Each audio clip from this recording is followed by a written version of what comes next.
Bien, eh, vamos a dar inicio a nuestras clases virtuales de anatomía patológica. Soy su docente, mi nombre es Ariel Sangüesa y vamos a estar juntos en esta gestión. Les deseo éxitos y obviamente tomar los cuidados que sean necesarios.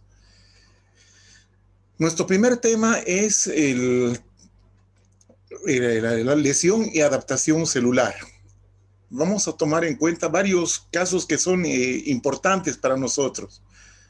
Bien, eh, previamente vamos a hablar de algunos conceptos introductorios necesarios, ¿no? Como decir, ¿qué es la patología? Dice acá, estudia el proceso de la enfermedad o el sufrimiento, entre comillas, ¿no? Porque eso es literalmente lo que significa. Patología es sufrimiento, ¿no? En base a cambios estructurales y funcionales. Quiere decir, si hablamos de una enfermedad, esta enfermedad va a repercutir en nuestro sistema, produciendo cambios en nuestros órganos, tejidos, células. Cambios como ser estructurales, vale decir que pueden ser visibles, o funcionales, que se reflejan con los síntomas, digamos así. La patología es el puente entre las ciencias básicas y la práctica clínica.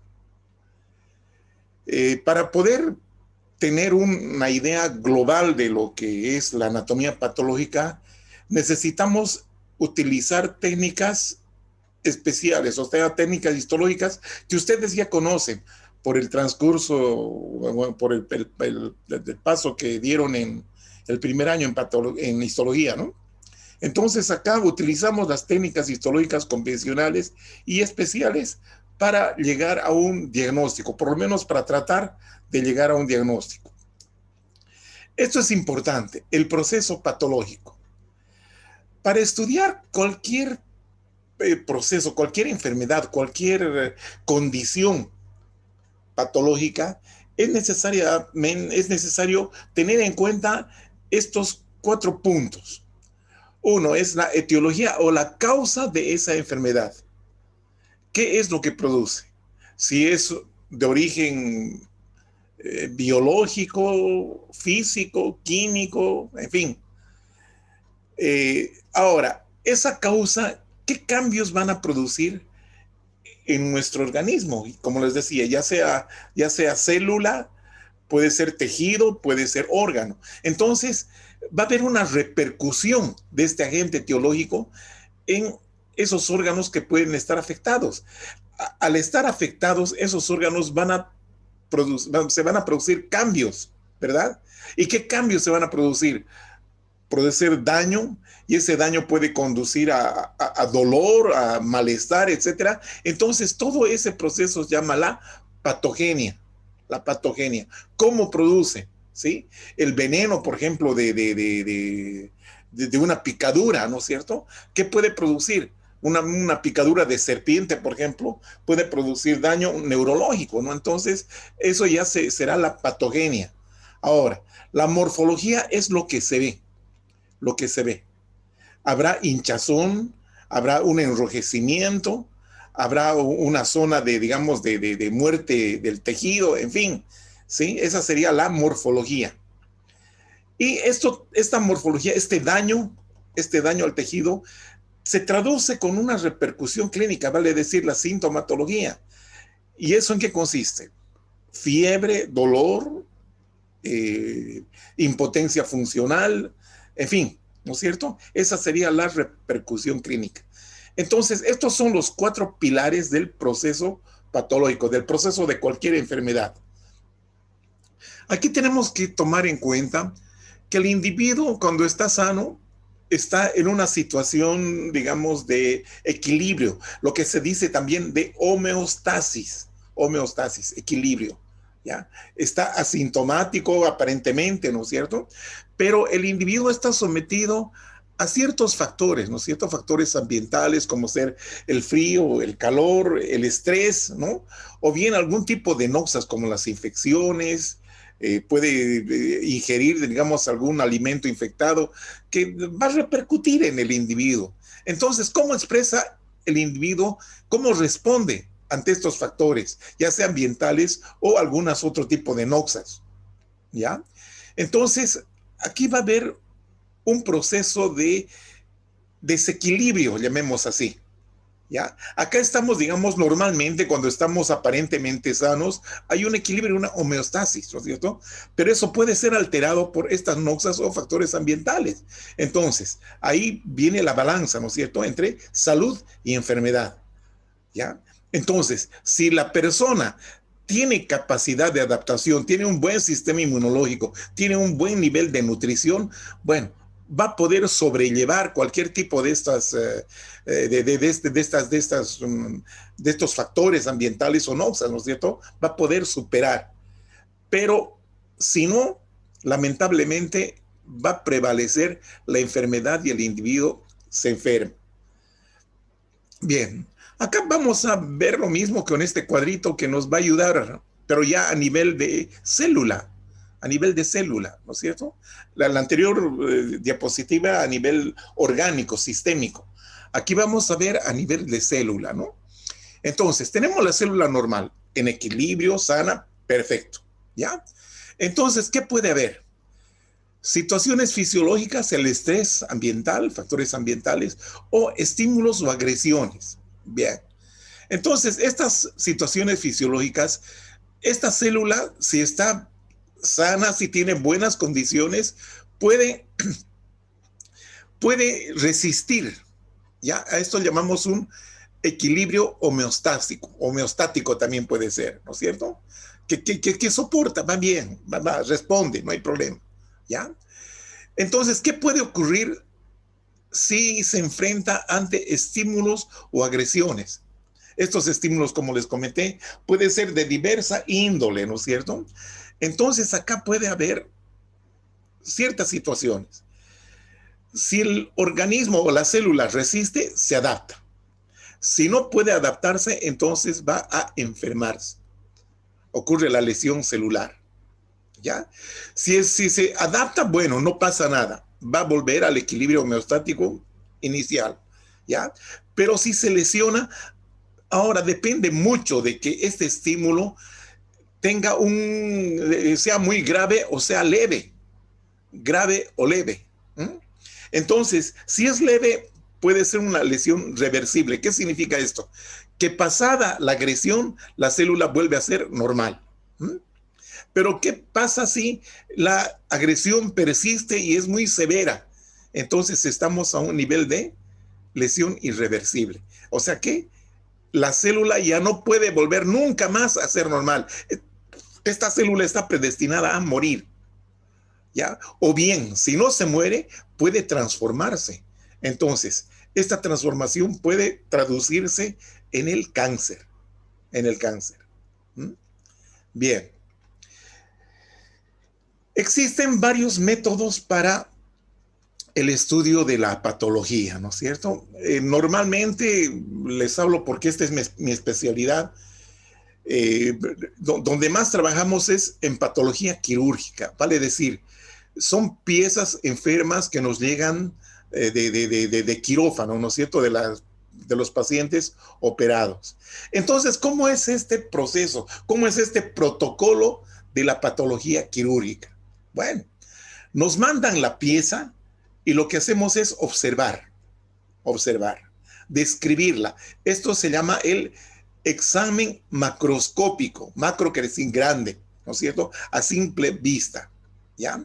Ahora, eh, estas piezas quirúrgicas pueden ser obtenidas por un proceso de intervenciones, como su nombre lo indica, intervenciones quirúrgicas, extirpaciones de tumores, de áreas que están enfermas, en fin.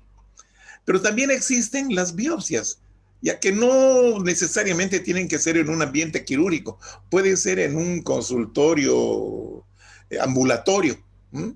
Donde se toma un pedazo de material enfermo, de tejido enfermo, que no es muy grande. Entonces, con un bisturí se puede tomar y mandar al patólogo, ¿no es cierto? Pero lo que, como les decía, lo que más observamos son las piezas quirúrgicas obtenidas de esas intervenciones un poquito más complejas, ¿no es cierto? Existe otra forma de obtener material. Es a través de aguja, por jeringas, ¿no es cierto? Esto se llama la punción aspiración por aguja fina, el PAF, punción aspiración por aguja fina. Esto se puede, digamos,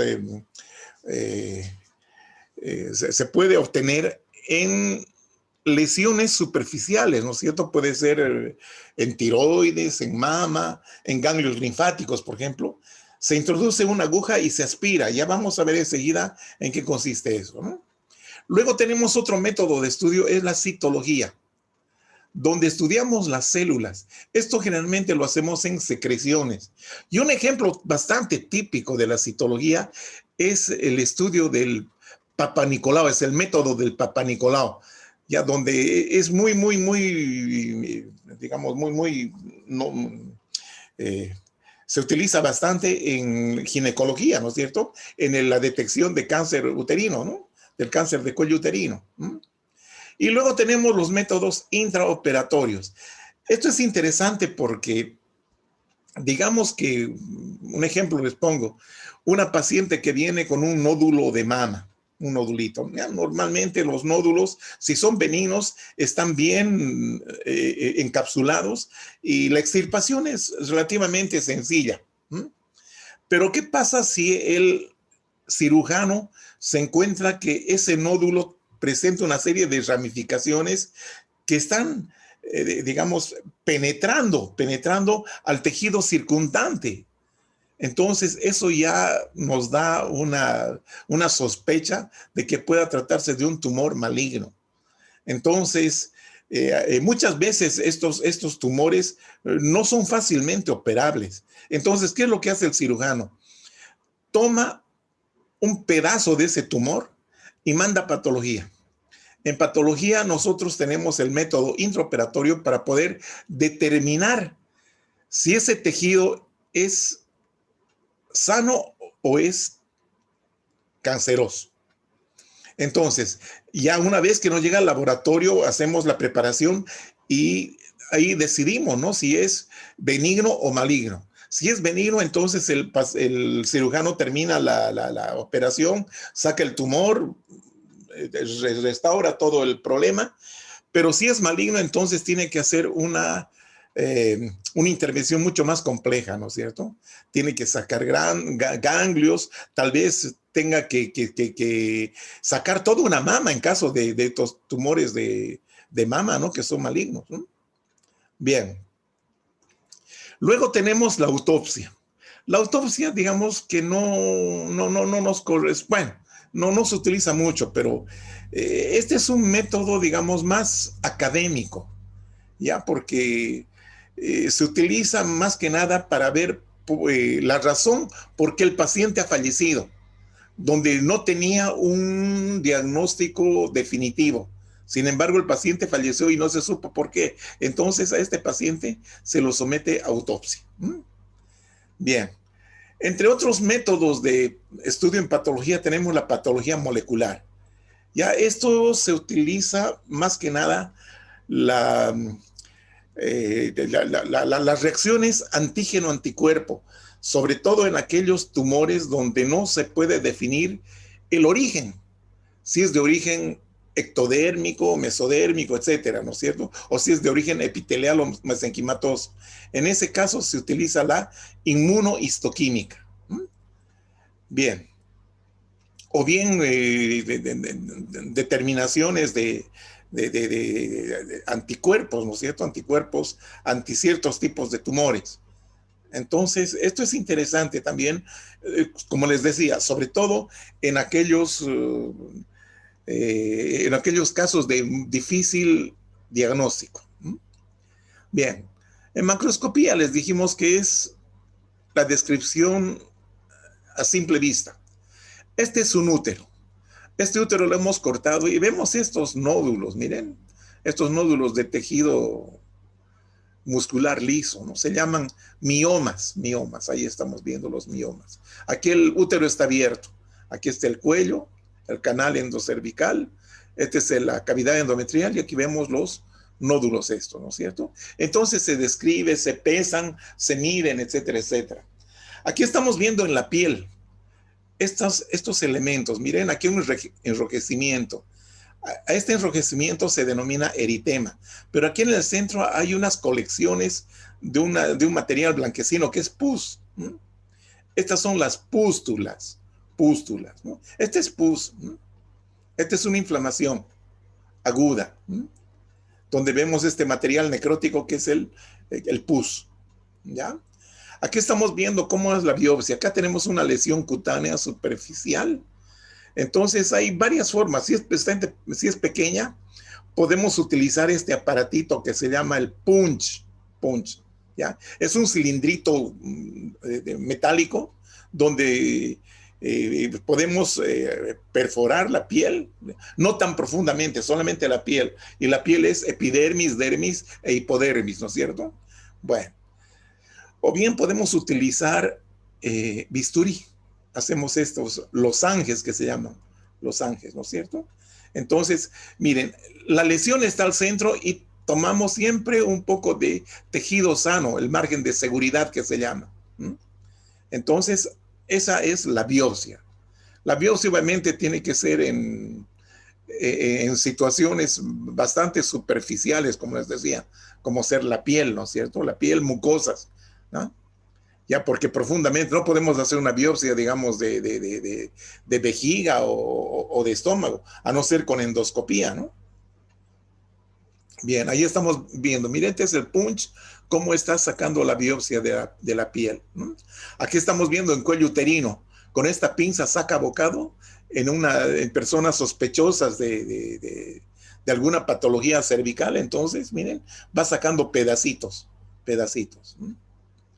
Bien, entonces, la punción, aspiración por aguja fina.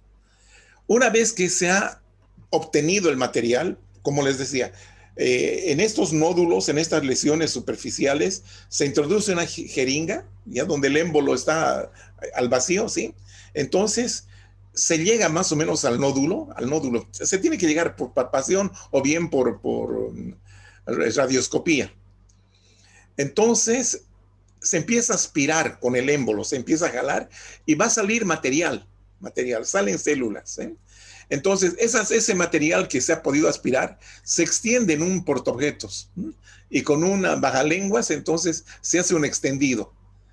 Este extendido se lo fija con alcohol, se lo tiñe con métodos especiales y luego se hace el diagnóstico, ¿no es cierto? Para ver si es maligno o benigno. Ahí estamos viendo en mama, por ejemplo, o en alguna lesión superficial. Miren, ahí está. Se está puncionando, ¿sí? Esta lesioncita y se va aspirando el material.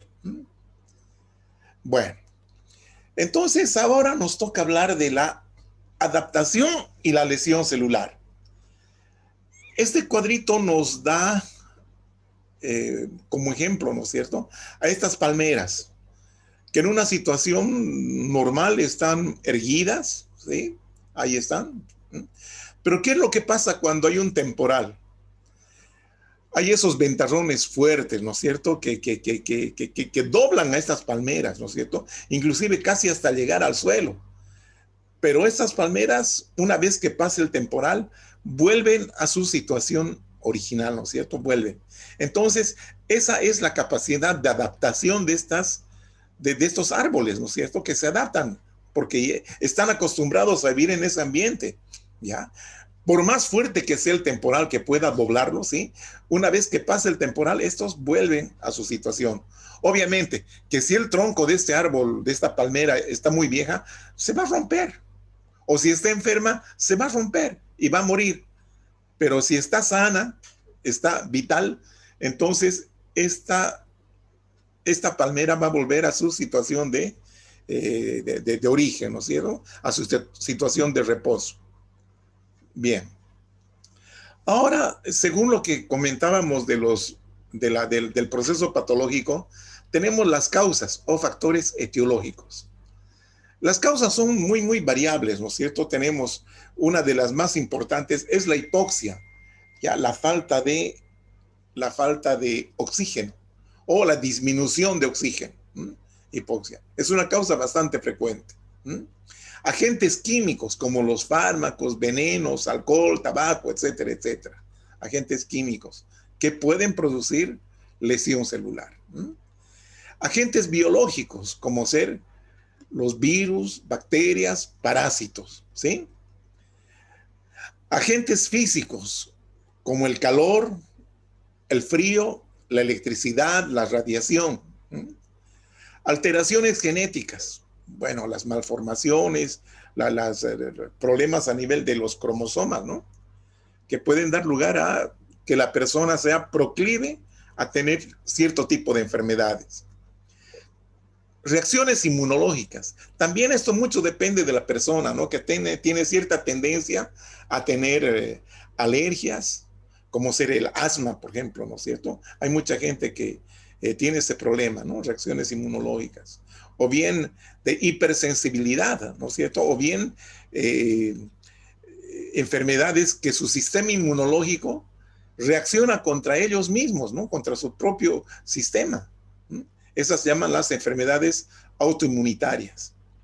Los desequilibrios nutricionales, vale decir, la desnutrición, hablando de extremos, ¿no? La desnutrición o la obesidad mórbida, ¿no? Entonces, eso hay que tener en cuenta. Bueno, y también podemos hablar ya a nivel celular, que en este tipo, generalmente en algún tipo de alteraciones genéticas, existen una falta de enzimas que alteran el metabolismo de ciertas sustancias como grasas, hidratos de carbono, proteínas. Entonces, como no son bien procesadas esos productos, entonces se acumulan dentro de la célula y esto da lugar a enfermedad. El envejecimiento, obviamente que sí.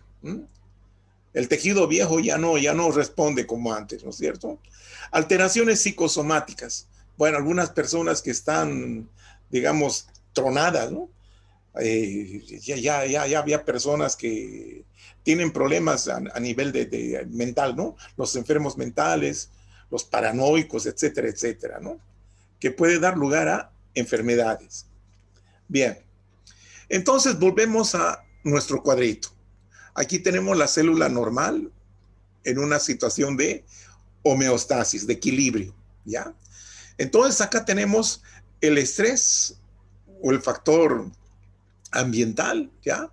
O bien estímulos lesivos, como los que les he mostrado en la anterior diapositiva, biológicos, químicos, físicos, etcétera, etcétera, ¿no? Entonces, ante el estrés, si la célula está bien, digamos, equilibrada, ¿sí? Va a poder adaptarse, ¿ya? Y volver a ser una célula normal, ¿ya? Pero si es una célula que tiene algún problema genético, que es una célula desnutrida o alterada, ¿sí? Entonces no va a poder adaptarse ante estas situaciones de estrés. Entonces, obviamente se va a enfermar. Y otras directamente por varios factores, como les decía, químicos, físicos, biológicos, directamente se enferman, ¿no? Y aquí tenemos la lesión celular. Bueno, si estos agentes o estos estímulos lesivos son leves y transitorios, entonces la lesión se torna reversible. Quiere decir que puede volver a la normalidad. Pero si es grave y progresiva y sostenida, bueno, entonces tenemos acá la lesión irreversible, que esto nos va a llevar a la muerte celular. Y esta muerte celular se traduce de dos maneras principalmente. Uno como la necrosis y otra que es la apoptosis. Bien. Entonces, cuando existen estas situaciones de lesión celular ya no pudo adaptarse, entonces la célula se enfermó. Entonces, ¿qué pasa con la célula? La célula en su interior tiene tres sistemas vulnerables. tres sistemas vulnerables. Uno es la respiración aeróbica, donde participan las mitocondrias. Otro es el aparato genético, donde está la cromatina, el aparato genético, ¿no? Donde está la cromatina. Otra es la síntesis de proteínas, donde están involucrados los ribosomas y el retículo endoplásmico rugoso. Y otra es la membrana celular, la que determina la permeabilidad selectiva, ¿no es cierto? Gracias a la membrana celular es la que controla la entrada o salida de sustancias. Entonces, estos son las cuatro áreas vulnerables. Les repito, mitocondrias, cromatina, retículo endoplásmico rugoso y la membrana celular. La membrana celular. Bien, vamos. Consecuencias de la disfunción de los sistemas intracelulares. Bueno,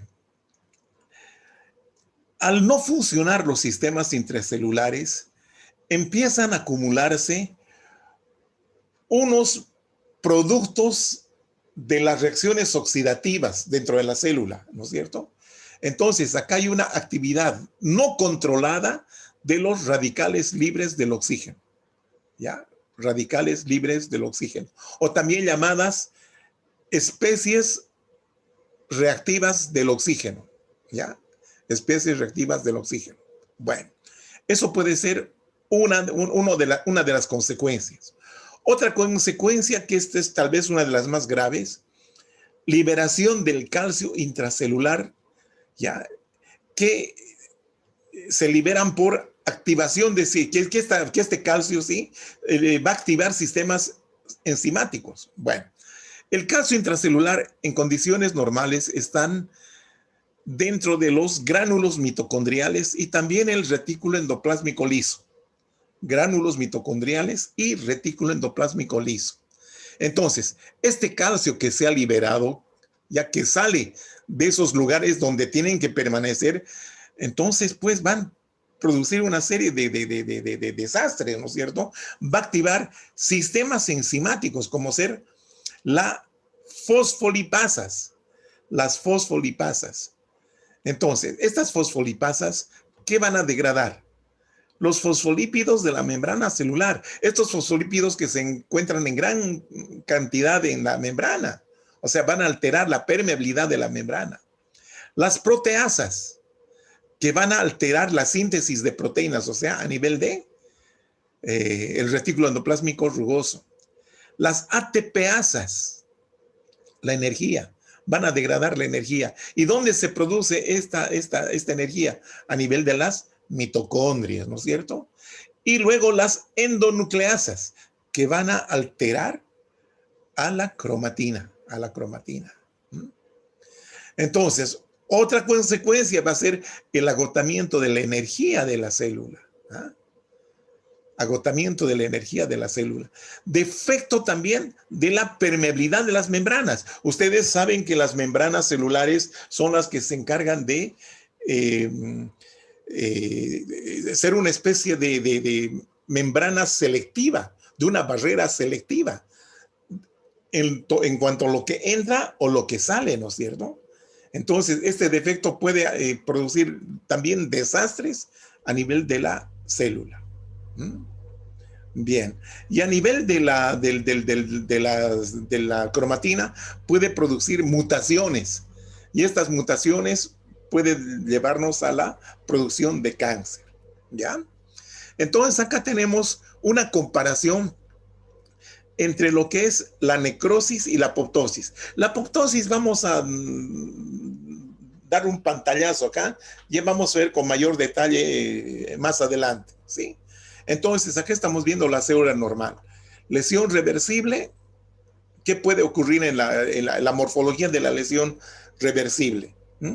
Puede haber desprendimiento de algunos lípidos dando lugar a figuras de mielina. Como hay alteración de las membranas, entonces entra mucho sodio y con el sodio entra agua, entonces la célula se hincha. Entonces hay tumefacción celular. ¿ya? Y no solamente la célula en general, sino también las organelas se hinchan. Edema, ¿no es cierto? Edema del retículo endoplásmico, también de las mitocondrias, ¿sí? Y hay estos elementos, ¿no es cierto? Así como globitos, que son vesículas en la membrana. Pero, sin embargo, si no se destruye totalmente, si no se destruye el núcleo, esto puede recuperarse, ¿ya? Pero si la lesión es progresiva, ¿sí? Progresiva, entonces viene la lesión irreversible, que se traduce aquí la necrosis o apoptosis. Bueno, ¿y qué es lo que ocurre en la necrosis? Ya las figuras de mielina, o sea, restos de membrana, ya se ha roto la membrana acá para empezar, ¿sí?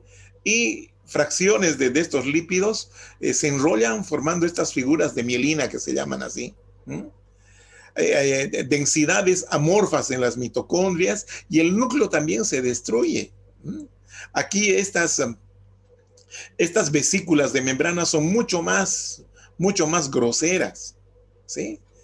Y bueno, también aquí esta célula va a morir. Y como no puede haber células muertas, estas tienen que ser eliminadas gracias a los fagocitos, como ser neutrófilos o bien macrófagos. Entonces, los restos de esta célula muerta van a ser comidos por estos elementos para ser luego eliminados. En la apoptosis, en cambio, ¿sí? Puede haber, sí, que es una forma de necrosis también, ¿no? Una forma de muerte programada, decimos aquí. La cromatina se condensa, la célula también disminuye su tamaño, hay vesículas y la célula se fragmenta, dando lugar a estos fragmentos que se llaman cuerpos apoptóticos. Y estos cuerpos apoptóticos van a ser eliminados gracias a los fagocitos también, ¿no es cierto? Aquí en la apoptosis no hay inflamación, no hay. En la necrosis sí hay. Acá no. Bien. Entonces vamos a hablar sobre la lesión que ocurre comúnmente, ¿no? La lesión, el factor que da lugar a una muerte por hipoxia, ¿no? Entonces aquí estamos viendo los resultados de esta hipoxia, ¿no es cierto? Bien, aquí estamos viendo un vaso sanguíneo donde hay un coágulo que está taponeando, aquí hay un tapón. Este tapón no va a dejar que la sangre circule. Entonces, el tejido que es irrigado por estas ramas de esta arteria, al no recibir oxígeno, van a tender a lesionarse o morir prácticamente, ¿no es cierto? Entonces, acá, ¿cuál es la organela celular? Bueno, en realidad son cuatro sistemas, dijimos, ¿no es cierto? La membrana celular, la mitocondria, el retículo endoplásmico rugoso y la cromatina.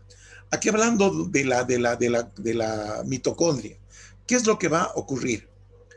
Al no haber oxígeno, al no llegar oxígeno, no va a haber fosforilación oxidativa, porque no hay oxígeno, ¿no es cierto? Esta reacción oxidativa no va a haber porque disminuye el oxígeno. Y al disminuir la fosforilación oxidativa, obviamente el resultado va a ser disminución de la energía. Entonces, esta disminución de la energía, ¿cómo se traduce? Que la bomba de sodio-potasio va a fracasar. Ustedes saben que la bomba de sodio-potasio sirve para mantener los ambientes intra y extracelulares dentro de una normalidad, ¿no es cierto? Fuera de la célula existe más sodio que potasio. En cambio, dentro de la célula hay más potasio que sodio. Bueno, y esa, digamos, se llama es el equilibrio, ¿no es cierto? El gradiente de concentración de estos electrolitos. Bueno, entonces, como fracasa la bomba de sodio, el sodio aprovecha y se entra. Y con el sodio también se entra el agua y el calcio. Y el calcio es maldito, dijimos, ¿no es cierto? Que activa una serie de sistemas intracelulares, ¿sí? De enzimas. Bueno, entonces, obviamente, también va a haber mayor salida de potasio. ¿Y esto a qué nos lleva? A que como entra tanto líquido, se hinchan algunas organelas celulares y la célula en general se hincha, ¿no es cierto? Esto llamamos la tumefacción, ¿ya? O cambio hidrópico, ¿ya? Bueno, ahora, como ha disminuido la producción de ATP, esta mitocondria recurre a otro sistema, ¿no es cierto?, que se llama glucólisis anaerobia. Glucólisis anaerobia significa que no necesita oxígeno, pero va degradando la glucosa. Como resultado vamos a tener disminución del glucógeno. Ya, por lo tanto, de esta degradación del glucógeno para tener glucosa, ¿sí? Da como resultado el ácido láctico. Ácido láctico. Y ese ácido láctico, se acumula disminuyendo el pH intracelular. Y la disminución de este pH celular va, digamos, repercutir sobre la cromatina, produciendo que esta cromatina se condense, ¿no es cierto? Entonces la célula no va a funcionar bien. Por otra parte, esta disminución de la adenosín trifosfato va a provocar el desprendimiento de los ribosomas. Y al desprenderse los ribosomas del retículo endoplásmico rugoso, obviamente ya no llega la proteína, ¿no es cierto? La proteína al retículo endoplásmico rugoso, donde se concentra para seguir su camino por el aparato de Golgi, etcétera, etcétera, ¿no es cierto? Entonces hay disminución de la síntesis de proteínas. Y esto realmente es grave, jóvenes, grave. Bueno, entonces vamos a ir resumiendo. Tenemos acá un pantallazo sobre qué es la lesión reversible, ¿no es cierto? Aquí están las células, hay alteración de la permeabilidad celular, entra agua, entra sodio, sale potasio, ¿no es cierto? Entonces, con el sodio siempre se acompaña de agua, entonces va a haber una acumulación de líquidos acá, no solamente en todas las células, sino también en las organelas, ¿no es cierto? Como ser retículo endoplásmico rugoso y las mitocondrias, ¿no es cierto? Hay condensación de la cromatina nuclear, puede haber algunas mitocondrias que mueren, entonces estas son fagocitadas por los propios lisosomas de la célula, esto se llama autofagia, ¿no es cierto? Bueno, aquí tenemos dispersión de los ribosomas, ¿no? Se desprende. Por lo tanto, va a disminuir la síntesis de proteínas, hinchazón mitocondrial, y aparecen pequeñas densidades a nivel del interior de las mitocondrias. Bien. Ahora, la lesión celular irreversible. Aquí nos menciona, se considera como el punto de no retorno, o sea que ya sobrepasó, digamos, el nivel de adaptación de esta célula, ya está muy, el grado de agresión, digamos, es muy sostenido, es progresivo. Entonces, llegamos al punto de no retorno. Entonces, se considera como punto de no retorno a la incapacidad para revertir la función mitocondrial. O sea que esa mitocondria ya no vuelve a funcionar. Y trastornos profundos en la membrana celular, como decir que la membrana se rompe, ya no puede volver a reintegrarse, se rompe y ahí el acabose, es el acabose de toda esta situación. Y aquí estamos viendo, ¿no es cierto?, los sistemas de enzimáticos intracelulares, ¿no es cierto? Entonces, hay alteración de la membrana. No funciona esta membrana, hay alteración de la permeabilidad, por lo tanto entra sodio, potasio y también entra calcio, ¿ya? Entra calcio. Y por otro lado, chicos, miren, a nivel de las mitocondrias y del retículo endoplásmico también hay zonas donde se almacena el calcio, ¿ya? Aquí está en los gránulos mitocondriales y aquí está dentro del interior del retículo endoplásmico liso. Entonces, al desprenderse este calcio, sale al citosol.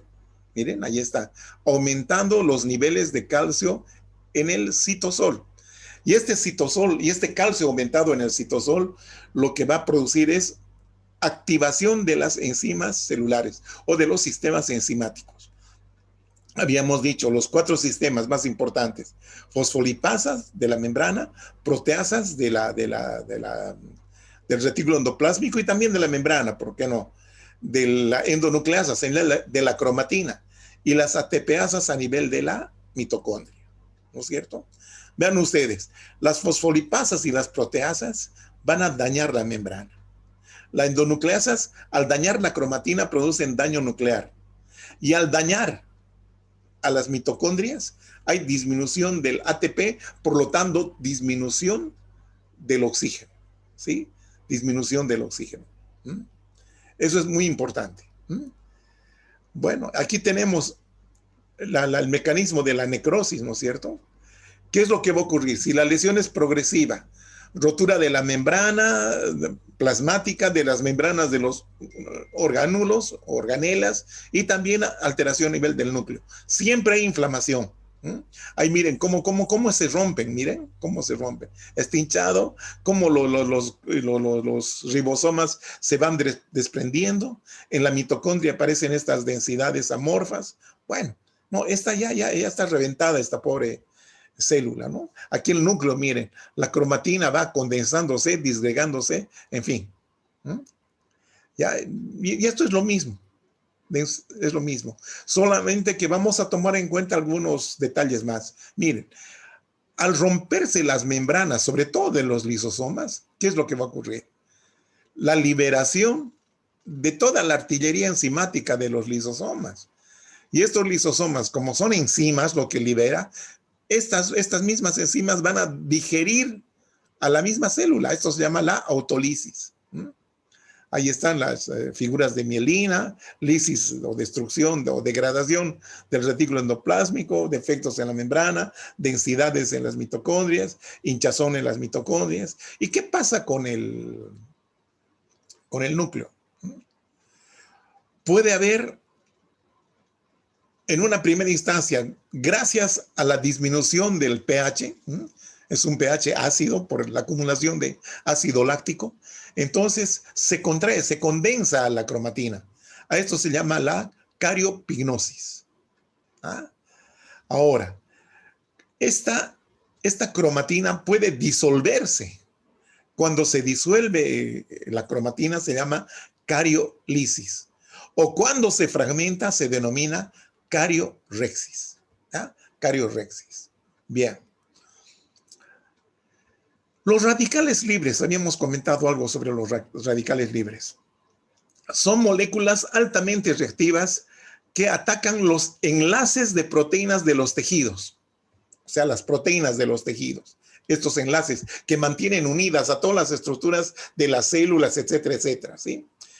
Afectan al DNA en los núcleos de las células, ¿ya? Y también afectan a importantes ácidos grasos poliinsaturados que se encuentran en las membranas celulares, como ser los fosfolípidos, principalmente los fosfolípidos. ¿Ah? El colesterol también de alguna manera, pero los fosfolípidos son importantes. Entonces, ¿a qué se llama un radical libre? Es una molécula que presenta un solo electrón impar en el orbital más externo de la molécula. Ustedes saben que una molécula presenta un núcleo, ¿ya? Y alrededor hay orbitales, así como el sistema solar, ¿no es cierto? Y en cada spin u orbital existen pares de electrones, siempre pares de electrones. Pero el radical libre en el orbital más externo presenta uno solo, no es par, sino es impar, un solo electrón impar. Entonces esto la hace inestable y puede afectar una serie de estructuras de la célula, ¿no es cierto? Entonces, ¿cuáles son estos radicales libres del oxígeno? También llamados especies reactivas del oxígeno, ERO, así ERO también llaman. Se han descrito tres, los más importantes. Uno es el ion superóxido. Otro es el peróxido de hidrógeno, o agua oxigenada también se llama. Y por último, el ion oxidrilo. Bien, ahora, ¿de dónde vienen estas especies reactivas? Vienen de todas las reacciones oxidativas. ¿Y dónde se producen las principales reacciones oxidativas? A nivel de la membrana. ¿sí? Gracias a una enzima que es la nicotina amina difosfato reducido, ¿ya? Entonces, esta enzima capta el oxígeno y degrada, ¿sí? Degrada. Esas son acciones redox, ¿no es cierto? Degradan el oxígeno. Lo mismo a nivel del retículo endoplásmico liso, tenemos otra oxidasa, ¿no es cierto? Que es la P450. Y existen una serie de oxidasas a nivel del citosol. ¿Mm? En la mitocondria existen oxidasas que están en la cadena respiratoria, ¿no? Del transporte de electrones, ¿ya? Habíamos dicho de las enzimas citosólicas también están. Y las oxidasas que existen en estas organelas que se llaman los peroxisomas. Los peroxisomas. Bueno, de estas reacciones oxidativas tenemos los metabolitos, que son los eros, especies reactivas del oxígeno. Entonces tenemos una que es muy importante, es la superóxido, el ion superóxido. El ion superóxido. Entonces acá en el citosol esta sufre una serie de metabolismo, ¿no? O sea, se une a una enzima que es la superóxido dismutasa para convertirse en peróxido de hidrógeno, ¿ya? Ahora, muchas reacciones llegan directamente a ser peróxido de hidrógeno sin pasar por el ion superóxido. Por ejemplo, las oxidasas de los peroxisomas, o bien la energía radiante, la radiación, directamente nos da lugar a la creación de peróxido de hidrógeno, que es otro radical tóxico, ¿no es cierto?, del oxígeno, ¿ya? Bien, entonces este peróxido de hidrógeno sufre, gracias a la presencia del hierro, una reacción que llama la reacción de Fenton, donde es convertida a hidroxilo, ion hidroxilo. Entonces, de acá se unen estas dos para formar agua, que el agua es totalmente inofensiva, ¿ya? Ahora, este peróxido de hidrógeno, gracias a las catalasas de los peroxisomas, ¿sí?, las desdobla y las convierte en moléculas de agua, también que son inofensivas. También participan acá estas enzimas que llaman las glutatión, ya sea la glutatión peroxidasa o la glutatión reductasa. Entonces las transforma en agua, que son inofensivas. Pero ¿qué pasa si hay alguna falla? Y estos eros, si estas especies reactivas del oxígeno no son neutralizadas, entonces ahí causan daño celular. Causan daño celular a nivel de la membrana celular, produciendo peroxidación de los lípidos, de las membranas en general, ¿no es cierto? Puede producir lesión a nivel del retículo de endoplásmico rugoso, produciendo lesión de las proteínas, o bien a nivel del aparato genético, lesión del ADN. Entonces es muy importante tomar en cuenta eso. Aquí vamos a ver nuevamente los efectos de los radicales libres. Entonces, acá tenemos que se han producido ya estas especies reactivas del oxígeno. El ion superóxido, peróxido de hidrógeno, radical oxidrilo. Entonces, el superóxido, gracias a la superóxido dismutasa, se convierte en peróxido de hidrógeno. El peróxido de hidrógeno se descompone gracias a estas enzimas de los peroxisomas, como son la glutatión peroxidasa, catalasa. Entonces estas eliminan, son antioxidantes, Pero si no se eliminan, ¿qué es lo que va a ocurrir? Daño a nivel de la membrana, daño a nivel de las proteínas y daño a nivel del aparato genético, de la cromatina. Bien, entonces vamos a ver cómo se ve, cómo se expresa, cómo se traduce el problema de este tipo de lesiones. Tenemos acá la tumefacción celular, que es la hinchazón, ¿sí? Este es un esquemita donde vemos unos túbulos contorneados a nivel del riñón, donde las células pierden sus límites, ¿no? Las células. Parece toda una masa rosada. Pierden sus microvellosidades, su borde en cepillo pierde. Y aquí vemos, miren, ahí está. son granulosos, muy rosados, muy hinchados. Esa es la tumefacción celular. Estamos viendo acá la morfología de la lesión reversible. Entonces, un patrón de ese tipo de lesión es la tumefacción celular. Es un patrón celular, un tipo morfológico de lesión reversible. Ya es el cambio hidrópico o tumefacción celular. Ahí estamos viendo, por ejemplo, este riñón, miren, aumentado de volumen, está cortado en dos. ¿Ah? Es muy turgente. Bien, entonces vemos acá la macroscopía. Estos son los túbulos proximales, muy hinchados, como les decía. Miren, la luz prácticamente está bastante reducida por la hinchazón de las células, ¿sí? Del epitelio tubular. Estos son los túbulos distales que no se afectan mucho. ¿Ya? Otro patrón es el cambio graso o la esteatosis, cambio graso o esteatosis, donde uno de los órganos más afectados es el hígado, lo que se llama el hígado graso. Entonces vemos aquí macroscópicamente está aumentado de tamaño y un color amarillento que presenta, ¿sí? La microscopía. Los hepatocitos presentan una serie de vacuolas, miren, estas vacolitas, que pueden ser grandes o pequeñas. Entonces se dice acá esteatosis macro o microvesicular o mixta, ¿no es cierto? Aquí hay un poco de fibrosis a nivel del espacio porta. Ahí estamos viendo otra vez el hígado, ¿no es cierto? El hígado. Acá vemos, mira, las gotitas de grasa. Aquí vemos a mayor aumento, ¿no? Macro y microvesicular. Hígado graso o esteatosis. ¿Ya? Aquí vemos a nivel del corazón, acumulación de material lipídico, ¿no es cierto? Esto se llama esteatosis cardíaca a nivel del corazón. Bien. La necrosis, que es la lesión irreversible. Existen varios tipos de necrosis. Uno de los tipos de necrosis es la necrosis coagulativa, viene de coagulación, ¿ya? Esto se produce por desnaturalización de las proteínas celulares, gracias a la autólisis, ¿no es cierto? Habíamos dicho que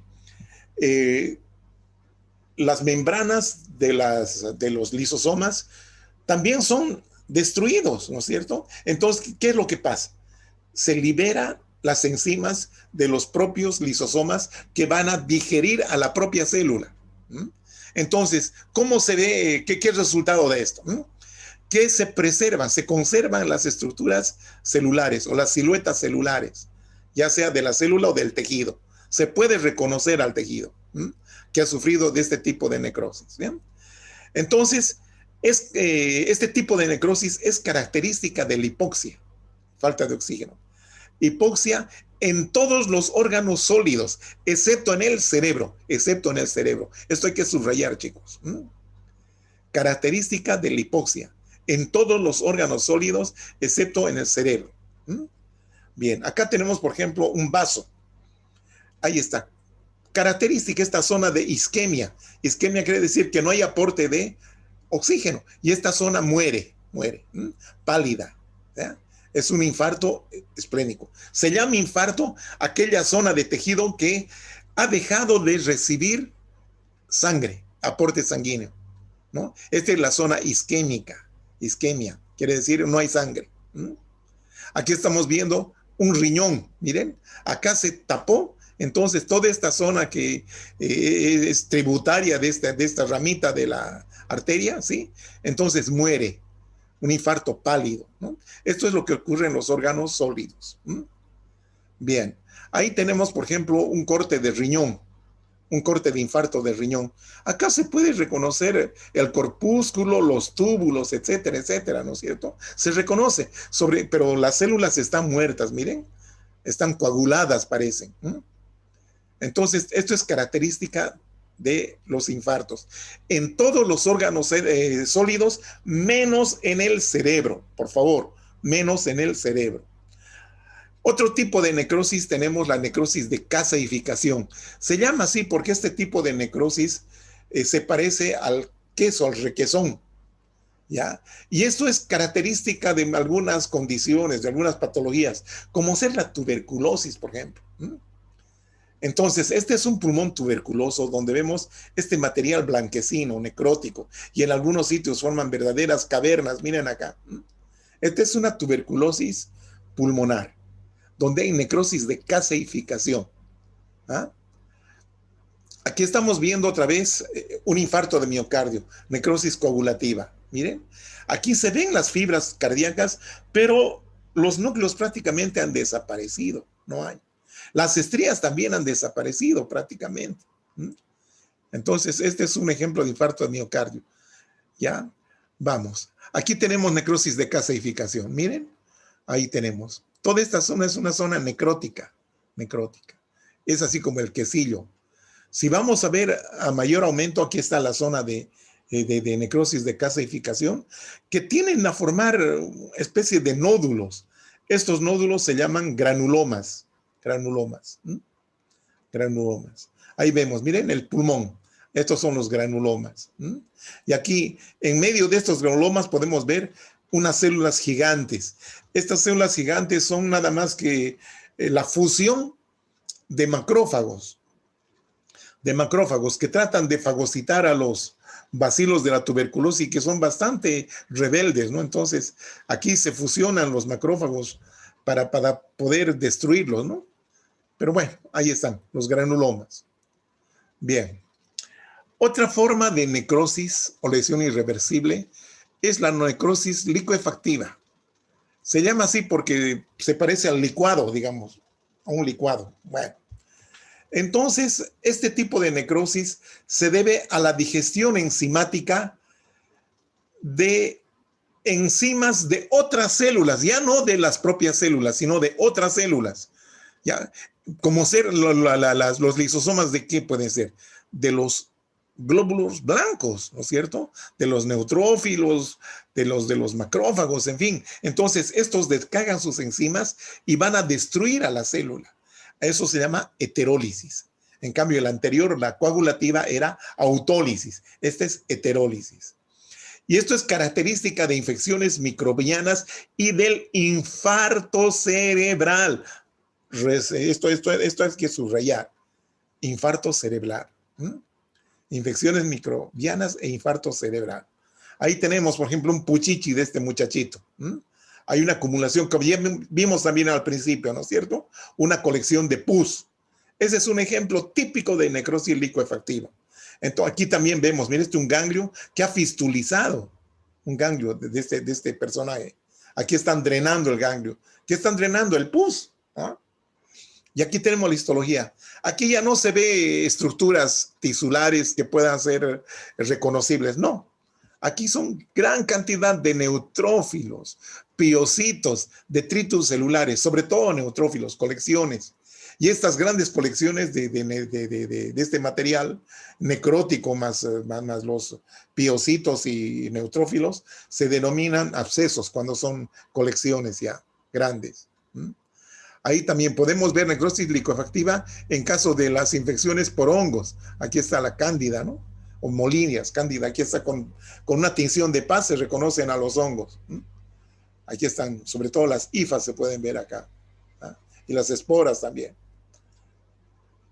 Aquí está la necrosis licuefactiva en cerebro, un infarto cerebral. Miren, ahí está el infarto. Estas zonas del infarto. Ahí vemos, miren a mayor detalle. Aquí esta zona se hace producir una destrucción del tejido. Necrosis licuefactiva. Y ahí se ve, ¿no? Miren la colección de neutrófilos, detritus celulares. Y aquí se puede reconocer algo de tejido cerebral. Pero esta es la zona de la necrosis licuefactiva.